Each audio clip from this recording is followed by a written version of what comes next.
টাকা দিলে তো সব আবার পূরণ হইব না। এই যে আমার ছেলে মেয়েদের দায়িত্ব কে নিবে এখন? তারা যে বড় হওয়ার আগ পর্যন্ত যে তাদের খরচটা, যে বাবা যে খরচটা করতো বা যে খরচটা হবে, এই খরচের দায় ভার কে নিবে? বিবাহতা করে নাই, বিয়ে কিভাবে তাদের ছেলে মেয়েদের পড়াশোনা তাদের লালন পালন করছে। মানে সাধারণ মানুষ যে কোনো সময় বুঝতে পারে নাই, ছেলে মেয়েরা যা চাইছে কোনো কৃপণতা করে নেই, কোনো কম দামি খাবার বা কোনো কম দামি জিনিস করা নেই। এক একটা জামা কাপড় 5,000 6,000 টাকা তো আমার ছেলে মেয়েদের ব্র্যান্ডের থেকে পড়েছে, খাবার বিয়ে বিয়ে খাবার খাওয়াইছে, কোনো কিছু কৃপণতা করে নাই। সাধারণ মানুষ হলে কি সব ছেলে মেয়েদের পিছনে ভাঙছে, সব টাকা ছেলে মেয়েদের পিছনে দিচ্ছে। ছেলেমেয়েরা রাজার মতো করে লালন পালন করছে, বিয়ে বিয়ে করছে ছেলে মেয়েদের, বিয়ে বিয়ে হবে। এখন কে এরকম করবে?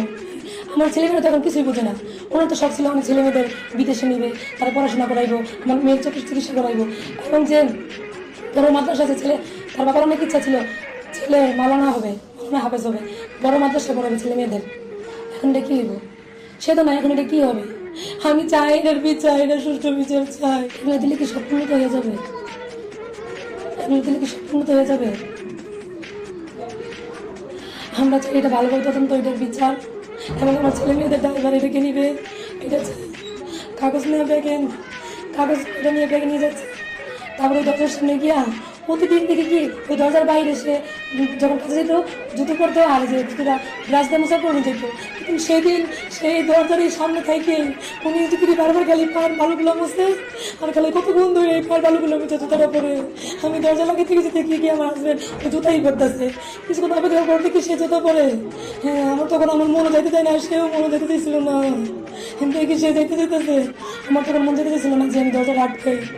আমার মানিক তখন উনি বসে বসে কি সুন্দর করে জুতাগুলো পড়তেছিল। ওকে মনে হইলো আমার মানিকের শেষ যাওয়া। আমার মানিকরা তখন যেতে দেয়নি।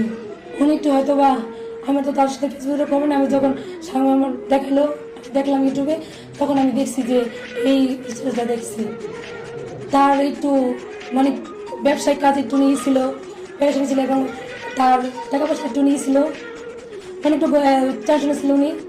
তো ওইটা নিয়েই সবসময় টেনশন থাকে, কাজ কখন হবে, সরকার পালিয়েছে যাওয়ার করতো, তখন এয়ারপোর্টের অবস্থা খারাপ, তখন তো কোনো লোকজন যাওয়া আসা করতে পারতো না, কোনো কাজের অবস্থা তখন ভালো ছিল না।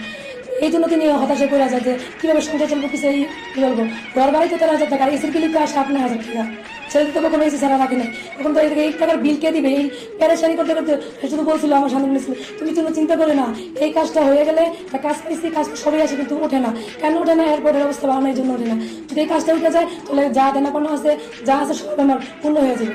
তার সাথে এই কথাই তিনি সবসময় প্যারেশানি থাকতো যে ব্যবসায়িক কাজে কখন তার টাকা আসবে, কখন সব কিছু পূর্ণতা করবো, যা যা লাগবে যা করবো, শুধু এই প্যারেশানিতে থাকতো।